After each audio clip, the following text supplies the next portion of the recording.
Hello everyone, मेरा नाम है असिस्टेंट प्रोफेसर नरेश कोरी और आप देख रहे हैं मेरा YouTube channel thermal engineering lecture series.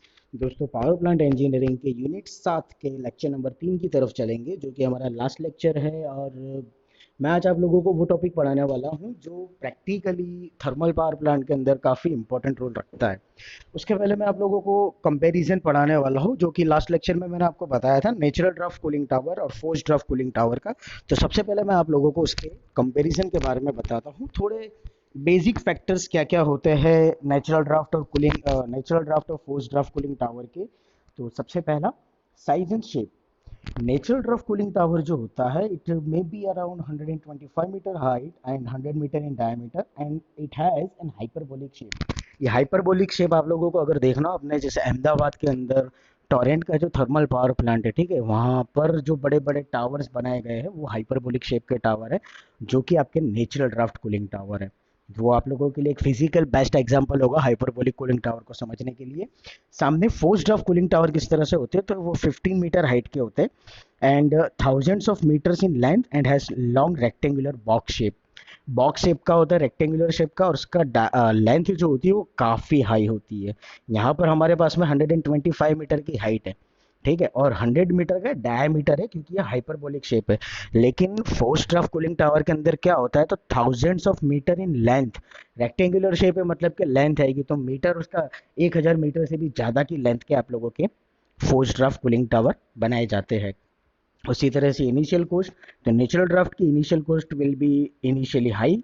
और सामने अगर फोर्स ड्राफ्ट की बात किया जाए तो nearly half of natural draft cooling tower. Natural draft cooling tower को बनाने में जितना खर्चा होगा उससे हाफ आपका फोर्स ड्राफ्ट कूलिंग टावर को मैन्युफैक्चरिंग करने में हो जाएगा। Operating cost less in natural draft cooling tower because there are no fans required for the draft process. आप लोगों को कोई फैंस की जरूरत नहीं है नेचुरल ड्राफ्ट में, तो सीधी सी बात है यहाँ पर आप लोगों के लिए ऑपरेटिंग कॉस्ट काफ़ी लो हो जाएगा। सामने फोर्स ड्राफ्ट में काफ़ी ज़्यादा हो जाएगा, क्योंकि आप लोगों को ऑपरेटिंग फैन का यूज़ करना पड़ रहा है। मेंटेनेंस की बात की जाए तो low maintenance, low because of the less number of mechanical equipment. अब नेचुरल ड्राफ्ट है मतलब सीधी बात है, कोई मूविंग पार्टिकल आपके पास में है नहीं, कोई मूविंग ऑब्जेक्ट आपके पास में है नहीं, तो मेंटेनेंस कॉस्ट आपका काफ़ी कम हो जाएगा। सामने फोर्स ड्राफ्ट में क्या है, बहुत ही ज़्यादा होगा। क्यों? क्योंकि यहाँ पर आप लोगों के पास में फैन के फेलियर होने के चांसेस ज़्यादा है, फैन का मेंटेनेंस आएगा, डिज़ाइन का मेंटेनेंस आएगा, एक्सेट्रा। Then site suitability. हाँ, नेचुरल ड्राफ्ट की बात की जाए तो prefer when operating condition couple of WBT and high relative humidity and for valley locations and size of the plant near highways. जैसे कि मैंने आपको बोला, जैसे अहमदाबाद के अंदर टोरेंट का पावर प्लांट है, वो हाईवे के पास में, ठीक है, वो नेचुरल ड्राफ्ट कूलिंग टावर है। क्यों? क्योंकि आप लोगों को वहाँ पर लो वेट बल्ब टेम्परेचर की कंडीशन मिल जाने वाली है, हाई रिलेटिव ह्यूमिडिटी मिल जाएगी, तो वो बेस्ट लोकेशन है नेचुरल ड्राफ्ट के लिए। सामने आप लोगों के लिए फोर्स ड्राफ्ट में क्या होगा, प्रीफर्ड फॉर ऑल लोकेशंस, कहीं पर भी आप लगा दो except the plants near highways and navigable waterways where fogging can not be tolerated for safety reasons. अगर फॉगिंग एरिया आप यूज़ कर रहे हो फोर्स ड्राफ्ट के लिए, तो आप लोगों के लिए अच्छा नहीं रहेगा, क्योंकि आपको फैन को चलाना है, करोजन इरोजन इफेक्ट आने के चांसेस हो जाते हैं फॉगिंग की वजह से। तो क्या होता है कि आप लोगों को ऐसी लोकेशंस ढूंढनी है जहाँ पर आप लोगों को ये सारी चीज़ें ना लड़े। वाटर लॉस तो नेचुरल ड्राफ्ट में लेस होगा और फोर्स ड्राफ्ट में it will be more, because fans create more pressure difference across the tower. Life तो नेचुरल ड्राफ्ट की डेफिनेटली मोर है और फोर्स ड्राफ्ट की यहाँ पर लेस होगी, क्योंकि यहाँ पर आपके पास में मूविंग कंपोनेंट्स है, इसीलिए।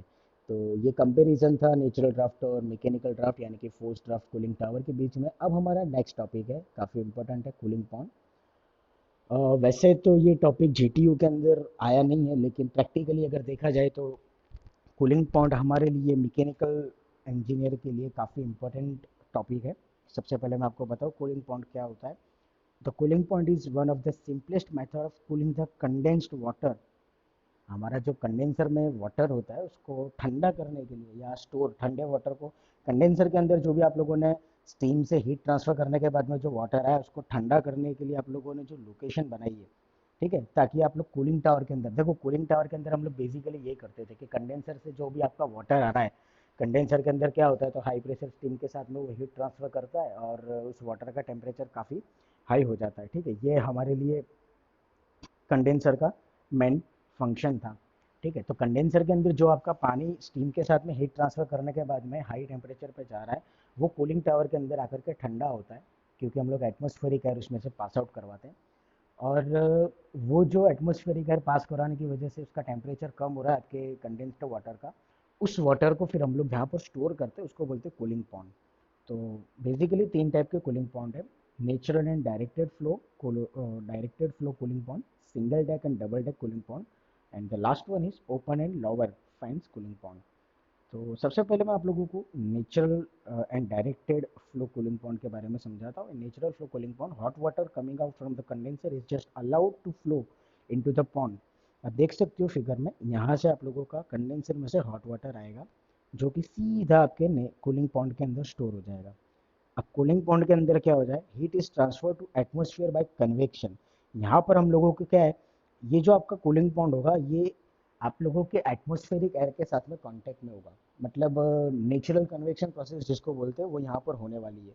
अब नेचुरल कन्वेक्शन प्रोसेस होगी तो डेफिनेटली जो भी गर्म पानी आपका कंडेंसर में से इस पॉन्ड के अंदर स्टोर हो रहा है वो हीट ट्रांसफर करेगा एटमॉस्फेयर के अंदर, and after some time the temperature of this water will be reduced and that cooling water will again send to the condenser। ठीक है, फिर हम लोग उसका वापस से रीयूटिलाइजेशन कर सकते हैं। डायरेक्टेड फ्लो कूलिंग टावर किस तरह से होगा, तो आप देख सकते हो फिगर के अंदर, ये फिगर आपकी डायरेक्टेड फ्लो की है।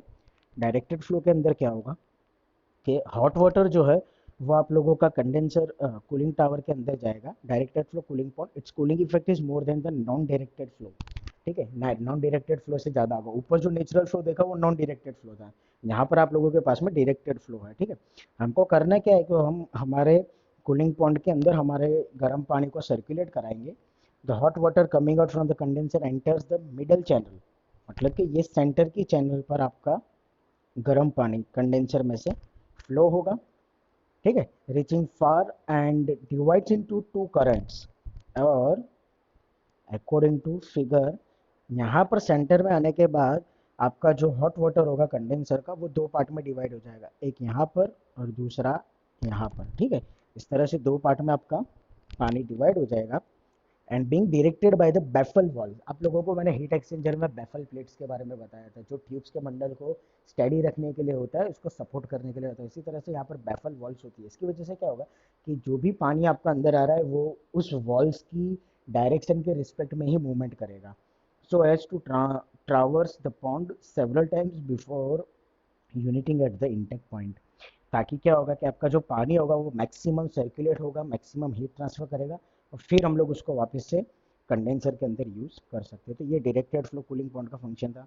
अब हम लोग देखते हैं next type, that is single deck and double deck cooling point. Deck का मतलब मैं अगर आप लोगों को नॉन टेक्निकल लैंग्वेज में बता दूं तो आपको पता होगा कि पुराने ज़माने में जो सिटी बसेस होती थी वो डबल डेक की होती थी। मतलब एक नीचे फ्लोर और दूसरा ऊपर एक और फ्लोर हुआ करता था, जैसे कि डबल डेकर ट्रेन बोलते हैं, डबल डबल डेकर बस बोलते हैं। उसी तरह से सिंगल डेक और डबल डेक मतलब कि आपको दो लेयर मिलेंगे। ठीक है, दो फ्लोर्स मिलेंगे आप लोगों को यहाँ पर। सिंगल डेक आप लोग आपकी स्क्रीन के ऊपर देख सकते हो, ये आप लोगों का सिंगल डेक कूलिंग पॉइंट है। वाटर स्प्रे सिस्टम इसके अंदर हम लोग यूज़ करने वाले हैं कि जो भी हॉट वाटर कंडेंसर से आ रहा है उसको हम लोग स्प्रे फॉर्मेशन में आपके कूलिंग पॉइंट के अंदर स्टोर करेंगे। Single deck cooling point is shown in figure, and this point spray nozzles are arrange in the at the same elevation. थोड़े पॉन्ड से कुछ हाइट के ऊपर हम लोग क्या करेंगे तो आपके स्प्रे नोजल्स को अरेंज कर देंगे, and the distance between the nozzles will be same unique. ठीक है, मतलब मान लो 1 मीटर के डिस्टेंस पर रखा है तो सारे नोजल्स का डिस्टेंस एक दूसरे से 1 मीटर का ही होगा। In this system, warm water received from the condenser is sprayed through the nozzle over a pond of large area, and cooling effect is mainly due to evaporation from the surface of water। यहाँ पर जो heat transfer हो रहा है वो cooling effect is mainly due to evaporation from the surface of water. Water की hot water की surface जो होगी वो इवापोरेट होगी because of the spraying purpose.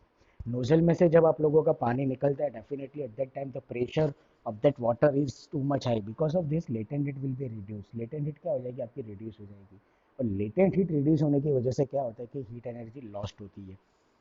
ठीक है, और इसी वजह से क्या होता है कि जब नोजल में से हम लोग हमारे वाटर का स्प्रे करते हैं एंड वाटर का जो स्प्रे करते हैं वो स्प्रेइंग वाटर हीट लॉस्ट करता है, और फिर वो लॉस्ट हीटेड वाटर आप लोगों का कूलिंग पॉइंट के अंदर स्टोर कर दिया जाता है, और फिर हम लोग उसका वापस यूटिलाइजेशन करते हैं कंडेंसर के अंदर। जैसे सिंगल डेक स्प्रे पॉन्ड था। आपको डबल डेक दिखा दूँ, ये है आपका डबल डेक। डबल डेक का मतलब ये हो जाएगा कि आप लोगों के पास में स्प्रे नोजल के दो लेयर होंगे। एक लेयर जो होगा वो हाइट में थोड़ा कम होगा, दूसरा will be double from that. ठीक है, दूसरा डबल हाइटेड होगा। Formation is sorry function is same. बस फर्क यहाँ पर ये हो जाएगा कि जैसे आपके नोजल की हाइट बढ़ेगी उतना ही ज़्यादा प्रेशर डिफरेंस आपको मिलेगा, वेलोसिटी विल बी रिड्यूस। ठीक है, और ये हाई हाइट की वजह से क्या होगा कि आपकी इवापोरेशन प्रोसेस काफ़ी फास्ट हो जाएगी, और इसकी वजह से आप लोगों को पानी जो होगा वो काफ़ी ठंडा मिलेगा। तो ये आपका एको टाइप था डबल डिक स्प्रे पॉइंट।